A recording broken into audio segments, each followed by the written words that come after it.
வங்கக்கடலில் இன்று புதிய காற்றழுத்த தாழ்வு பகுதி உருவாக வாய்ப்பு உள்ளதாக வானிலை ஆய்வு மையம் தெரிவித்துள்ள நிலையில் தமிழ்நாட்டில் சென்னை, திருவள்ளூர், ராணிப்பேட்டை, நாகர்கோவில் உள்ளிட்ட இடங்களில் கனமழை பெய்தது.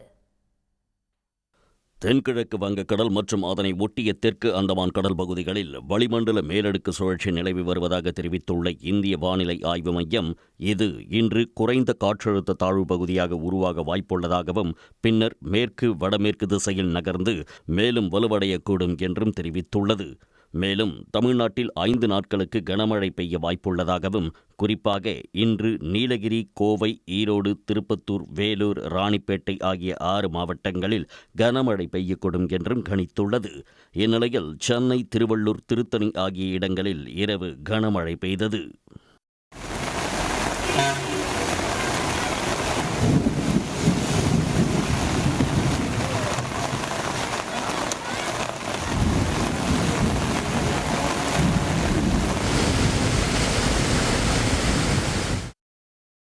இதேபோல் ராணிப்பேட்டை, கும்பகோணம், நாகர்கோவில் உள்ளிட்ட இடங்களில் கனமழை கொட்டி தீர்த்தது.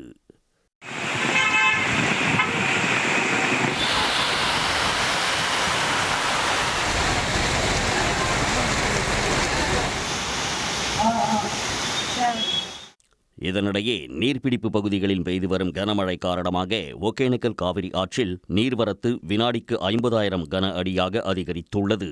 எனவே அருவியில் குளிக்கவும் ஆற்றில் பரிசல் இயக்கவும் மாவட்ட நிர்வாகம் தடை விதித்துள்ளது.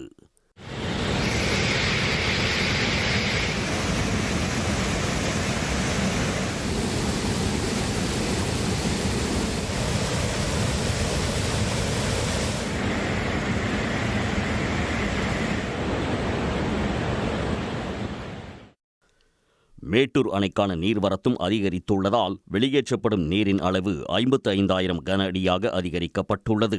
டெல்டா பாசனத்திற்காக 22,500 கன அடி நீரும் 16 கண்மதகு வழியாக 32,500 கன அடி நீரும் வெளியேற்றப்படுவதால் காவிரி கரையோர மக்களுக்கு வெள்ள அபாய எச்சரிக்கை விடுக்கப்பட்டுள்ளது.